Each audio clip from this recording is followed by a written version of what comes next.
Welcome to our second lecture entitled Understanding the Family System Theory. In this lecture, we'll be spending time diving deep into this family system theory, or sometimes known as Bowenian family system theory, because the founding father of the theory, his name is Murray Bowen. We'll dive into a little bit about him later as a founder of the theory. I hope that the first week lecture was provided a historical context of where the field has come from and where we're heading. I was gonna go play tennis after this game, after this lecture, but it looks like it's raining, so we're gonna hang out here and um, just learn more. I enjoyed reading your discussions, and I see that all of you did very well on the quizzes. Congratulations to everyone for all your hard work. Um, so let's go ahead and get started with our week 2 lecture. We will look at just the overview of family system theory, or sometimes known as the Bowenian family system theory. We'll look at its origin, and we'll look at the assumptions and some of the concepts in the theory.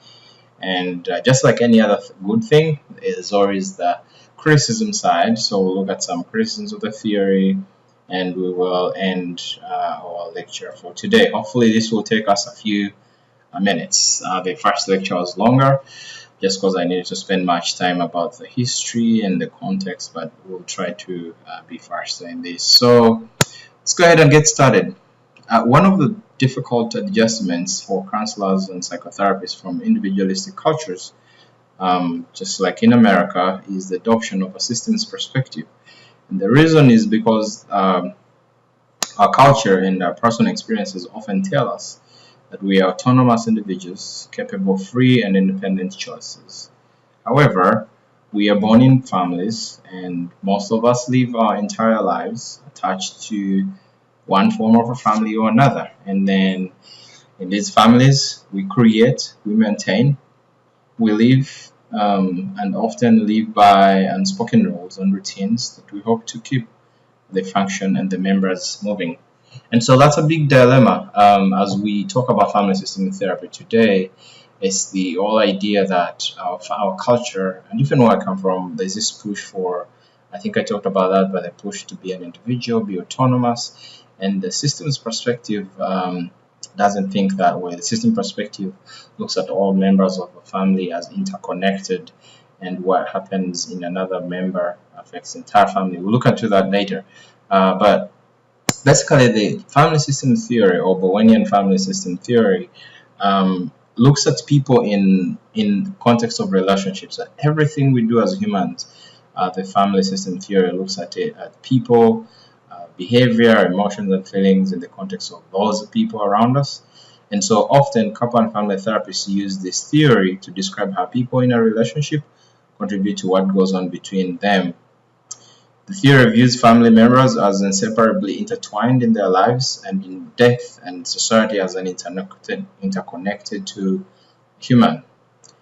Neither people nor their problems, nor the solutions to their problems exist in a vacuum. According to Monica McGoldrick, one of the leading scholars in the field of family therapy, more so focusing on cultural diversity within family therapy practice. One of the Brazilian educators had this to say about family as a system, that no one goes anywhere alone. Even those who arrive physically alone, we carry with us the memories of many fabric self-soaked in our history and culture. And McGoldrick also says that the family is a natural system, and it is the primary and the most powerful system to which human beings belong. Some of the origins of the family system theory, I'm not surprised, and I wasn't surprised, and I hope you're not surprised, that mathematics, physics, and engineering is where we find the roots of system theory. I mean, it makes so much sense when you look at a car and all the machines. It's a system of different nuts and bolts put together to make the system work. And so that makes so much sense that the origin of this theory is in mathematics and engineering and physics. During the 1940s, there was a revolution where theoreticians began to study mechanical functioning of mechanical and biological units, for instance, engine jets and These scientists or theoreticians later found that diverse things such as a jet engine and the human brain shared attributes of a system, and they found that this was an organized assemblage of parts forming a complex whole. Norbert Wiener was one of those mathematicians. That's his picture, black and white, probably that's in the 1940s, but he was one of the scientists that began working with systems and seeing the parallel between mechanical systems and the human brain. In the social science field, Murray Bowen picked up on that theory, system theory, to apply to families, as you might have known from the first lecture. Murray Bowen, hence the theory is called Bowenian family system theory. He was a psychiatrist. He got his degree from University of Tennessee. He was employed by Georgetown University, and he developed and directed the Georgetown Family Center for a number of years. He also maintained a private practice specializing in schizophrenia, especially mother-child relationships. Murray Bowen looked at therapy in a totally different way, including social context beyond individual development. Bowen believed that individuals were best understood through assessing the parts of the relationships between and among family members. The whole idea of the whole is bigger than the part. The whole is bigger than the sum of its parts. Based upon that, my apologies, but that when you put a system together, it's bigger than the sum of its parts. I mean, if you think about it, let's go back to the basic example of a car. I cannot say that a tire is better than a steering wheel, right? You can have a car without a steering wheel. Neither can you have a car with steering wheel but without tires. So all these pieces work together, and they're better than when one is spread apart. Bowen believed that families are best understood when analyzed from a three-generation perspective, because patterns of interpersonal relationships connect family members across generations. Hence, he pioneered an intervention which is commonly used by many family therapists and many family specialists, social scientists, called the genogram, which is basically a pictorial display of a person's relationships in families. He believed that understanding is possible by viewing the whole system, and he also believed that the properties of a system are lost when the system is reduced to isolated elements. That when they strip you out of your family, then you kind of lose who you are. And think about an individual in your life who has lacked maybe a close connection with their family. You can see that maybe some things might not go well. That doesn't mean that if you're connected to your family, things will often go well for you, but you kind of always have where to fall back. Thus, from a systems perspective, it would make a lot of sense to try and understand the child's behavior by interviewing him alone without his family members or parents. We talked a little bit about genograms. Please pay attention, as our final project will be writing a paper about your family genogram or family of origin. So basically it looks like this, and as you see, the men are usually represented with a square and the women with a circle on the right hand side, and the lines of relationship connection. This is a three-generation genogram that Bowen talked about. As you can see, there's grandpa, grandmama, grandmaman. That was from Google. So, but the person in red, and then you see Andre and you see Helen. This is probably maybe a South American, I'm trying to guess, Hispanic genogram. Andre, and there's at the end. Yeah, anyway, you get the idea. So look at that. I'll post these PowerPoint slides as well for you to refer as you do your own genogram. I'll provide more guidelines and questions. But basically, that's how it looks like. As you can see, there's three generations over there. There's grandparents, parents, and then their children represented in their spouses. Some of the theory assumptions. Family system theory, again, as we said, that the whole is greater than the sum of its parts. System theory believes that all parts of the system are interconnected, and believes that behavior affects the environment and the environment affects behavior. Actions by an individual family member will influence other members, and their reaction will have a reciprocal effect on the individual. Think about it this way: if you have a father who yells or a mother who yells, what that does is that every time an argument starts, you will automatically learn to know as a child that mom or dad will yell, and then you will probably shut down, right? And when you shut down, many parents, I happen to grow in a family like that. Whenever I would keep quiet, my father would say, "Why don't you respond to me?" And then I respond and say, "That's disrespectful," and then I'll get in trouble. So I learned to keep quiet, to just stay out of trouble. And the more I kept quiet, the more my father thought I was disrespectful. And so we were entangled into this kind of reciprocal interaction or pattern. And that's all family systems. When change occurs in a ripple, occurs in one member, ripple effect flows through the family systems. So the example that I just gave you, if my father stopped yelling, maybe I could start being more expressive, and I could start using my words more than just shutting down. But unfortunately, as a child, he never. Right now, we talk, so that has changed. But I'll say again that it started with him. He changed a lot. I think the older he got, the more he realized that yelling at children wasn't the most effective way. Just being personal. But now that has changed. We interact, we laugh, we goof, we share life. So system theory also believes that symptoms are often viewed as an expression of a set of habits and patterns within family members. That when a person is experiencing anxiety or depression, keep in mind when I say symptoms, I mean pretty much mental health problems, anxiety, depression, ADHD. In a systems perspective, those are viewed as patterns of or habits of expressing one in the family. So symptoms often reflect the system's adaptation to its total context at a given moment in time. Most of you might be familiar with what is called postpartum depression. This is often a sign that the mother and the family are adjusting to accommodate the new family member. And so from a family systems perspective, we don't treat the person who has postpartum depression as a crazy person, but that the family is trying to adjust to that new member coming in. So the individual with the problems is then often viewed as the symptom bearer, bearing the symptoms of the entire family dysfunction. And so family therapy and Bowen would argue that to treat the individual alone is not, in a sense, treating the system is better. So Bowen would argue seeing all family members rather than seeing one individual, because he believes that to change the personal symptoms, the individual symptoms, the whole family has to be involved in treatment. So another big assumption of family system theory is that feedback loops guide behavior.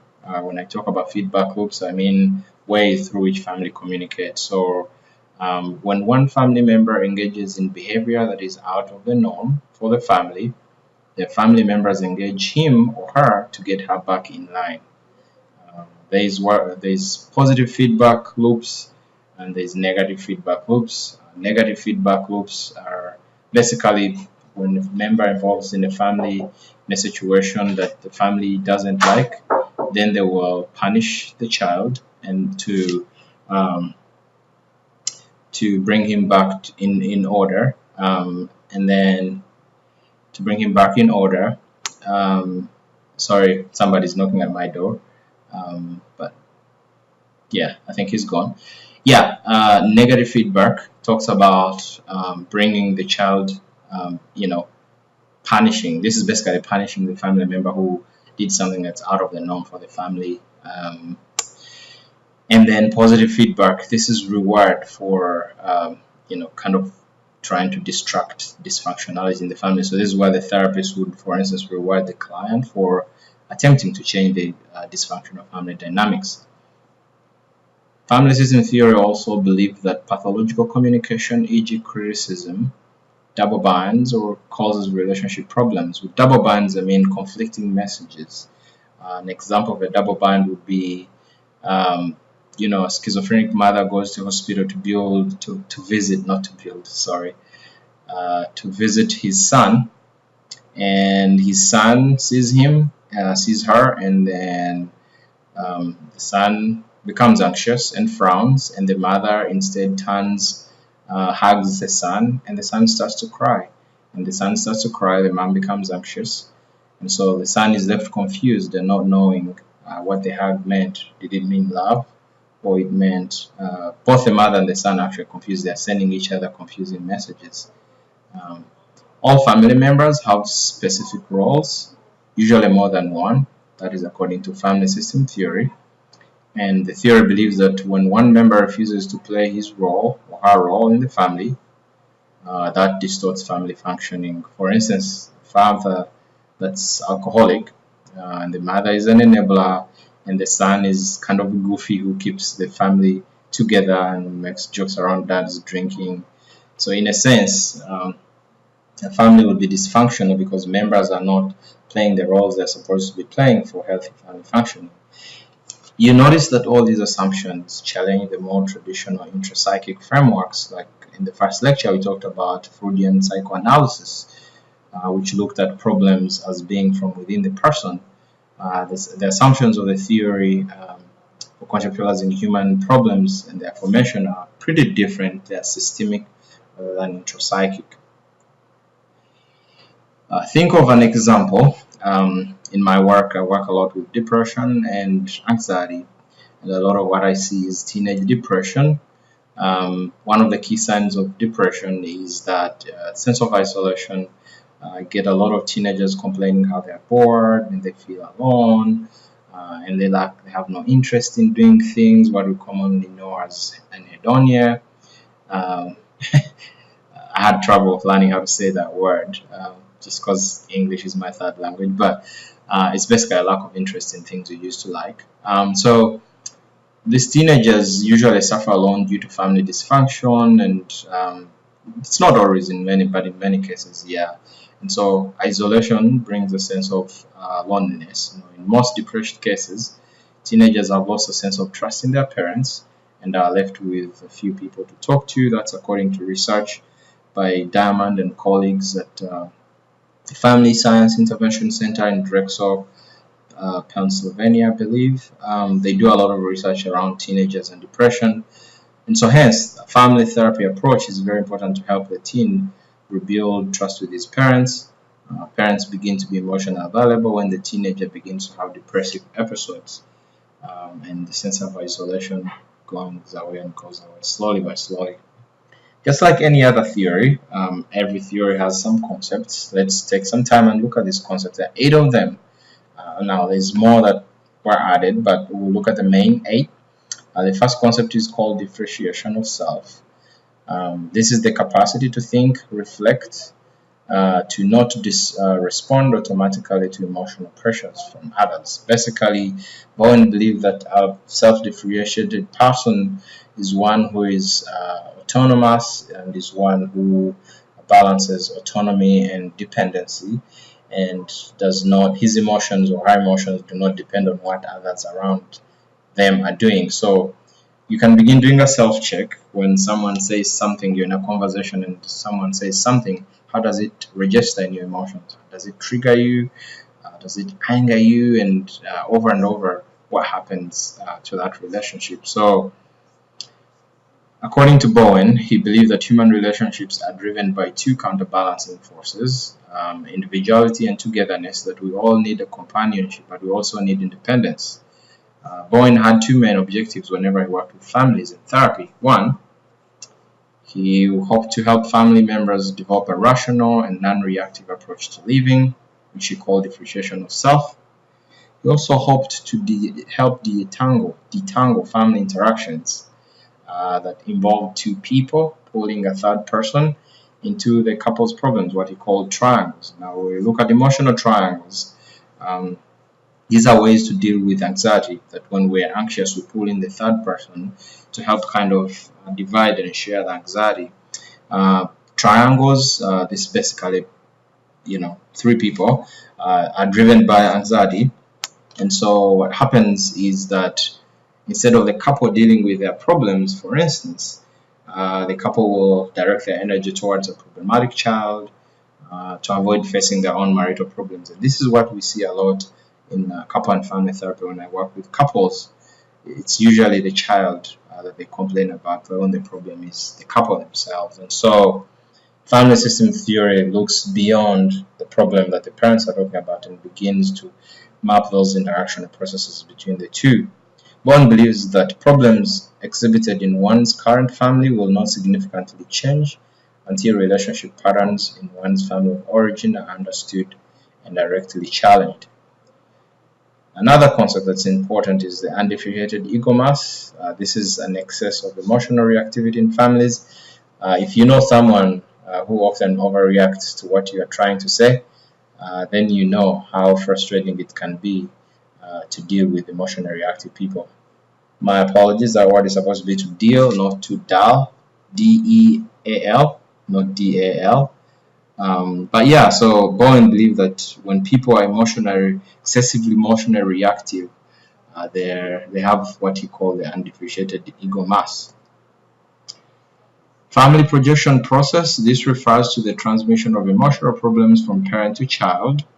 The parent becomes anxious and then directs the anxiety to children, and then the child develops problems, and so then parents will focus on fixing the child or by asking the expert to fix the child.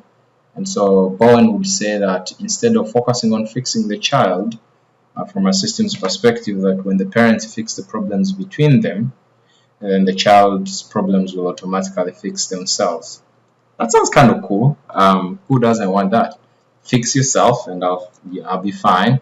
And we see this a lot when we work with children, especially when we work with kids that parents are high risk, substance abuse or domestic violence. Normally, those kids have been found to have a lot of ADHD problems and oppositional defiant behaviors in school. But when the parents stabilize, then the child tends to stabilize. Not always, but in most cases. Emotional cutoff describes the way of people managing anxiety. Some people manage anxiety by moving away physically, while others just emotionally cut off or shut down. And they suppress emotions. Bowen did not believe that all those were good mechanisms of managing anxiety. Multi-generational transmissional processes. This is the idea that families often repeat themselves, that what happens in one generation often happens in the next generation. So not recently, in graduate school, I did my own genogram, which is a project that you guys are going to be doing. And a lot of themes that came up in my genogram, a consistent theme was the theme of substance abuse, a little bit of self-disclosure. But my grandparents introduced my father to alcohol, and my grandparents had a brewery, sort of a local brewery, and my father did that, sold alcohol and beer around the village, and four of my brothers ended up becoming alcoholic. I'm thankful I survived. I never liked alcohol from childhood. Just beer for me tasted nasty. Sorry if you like beer, but so there's that kind of multi-generational transmission of processes, and these processes, they don't put you on a whiteboard and teach you, but these are things that just continue in the family. And so whenever Bowen would meet with families, they would talk about these things using the genogram, because he believed that they're important for family members to see and be aware of, so that the patterns can be broken. Sibling position is another concept. Bowen believed that children develop personality traits based on their position in the family. If you're firstborn, some of these might be stereotypical, but you might know that your position in your family kind of dictates the roles you take on in the family. Another concept is societal emotional processes, that what happens in the broader society affects our emotional health.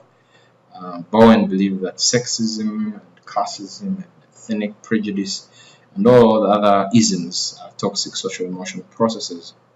And Bowen was convinced that differentiated families that are able to balance independence, autonomy, and togetherness, can resist these destructive social influences. Just like I said, like any other good thing, it has another side. Some of the criticism from a diversity perspective of family system theory is that the whole idea of differentiation of self confuses many people that are from non-Western cultures, where instead of differentiating yourself, you're moving towards togetherness. I think I came from that sort of culture where even parents have a say in who you marry, and that becomes a big deal. So This process occurs in many cultures, but the process of diffusion, but it takes on different shapes due to cultural norms and values. And so therapists, regardless of their models of therapy, must find ways to enter the family's world and honor their norms and traditions and support them as a family. Another criticism is that this theory was developed on the nuclear family kind of model, which is a Western culture model. And the shortcoming of this is that when working with clients from a non-Western culture, it can be limiting in a sense that you can't tell a father, you can't tell the 16-year-old daughter to be independent and to be differentiated, but when the family value is a stay togetherness, in some families is where they don't even understand the concept of autonomy. The children, my father always told me, once you're a child in my family, whether you get married or not. And so such can be confusing when you work with families that are not from here or from outside the United States culture, Nigeria, Lebanon, Middle Eastern, even some South American cultures. Therefore, your job as a therapist is to learn about the culture and expectations of what a family is, and when working with non-Western families. And the last but not least criticism is that the theory is based upon a patriarchal hierarchy where the father has the most power and control. And as we know that the family over the 21st century has experienced different changes. We now have mom-headed families, we have grandparent-headed families, we have single mother families, we have sibling-headed families, we have now lesbian-headed families, and so family structures are changing. And so that's one of the criticisms that have come out of the theory. In conclusion, almost there, hang on with me. We all belong to some sort of a family, either biologically or legally or any other way. And we all, at least in one point in time, we long to have a place we call family.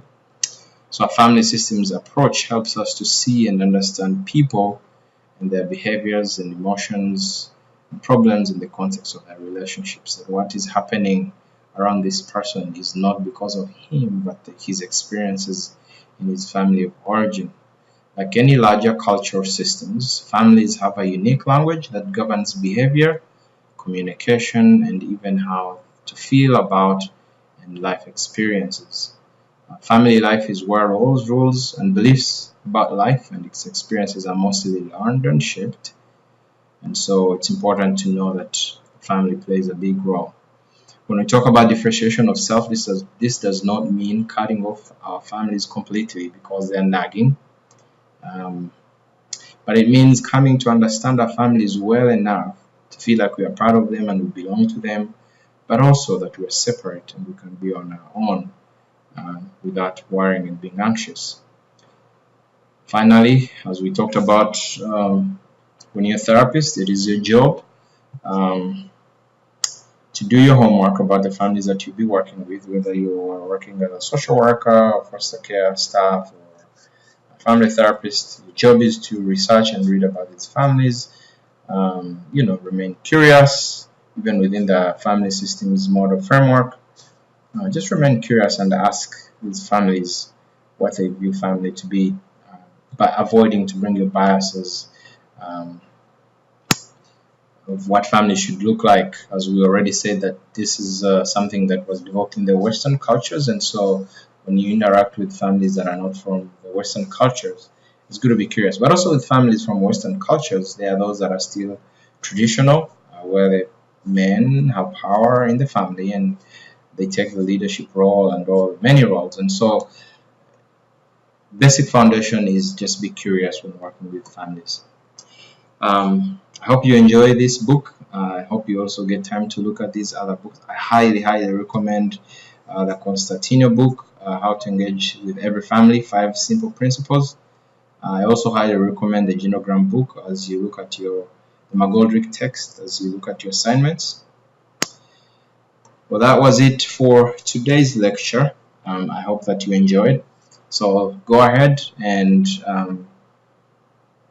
go on your discussion board as we learned about family systems approach that helps us to see people and understand people and their behaviors and problems in the context of their relationships.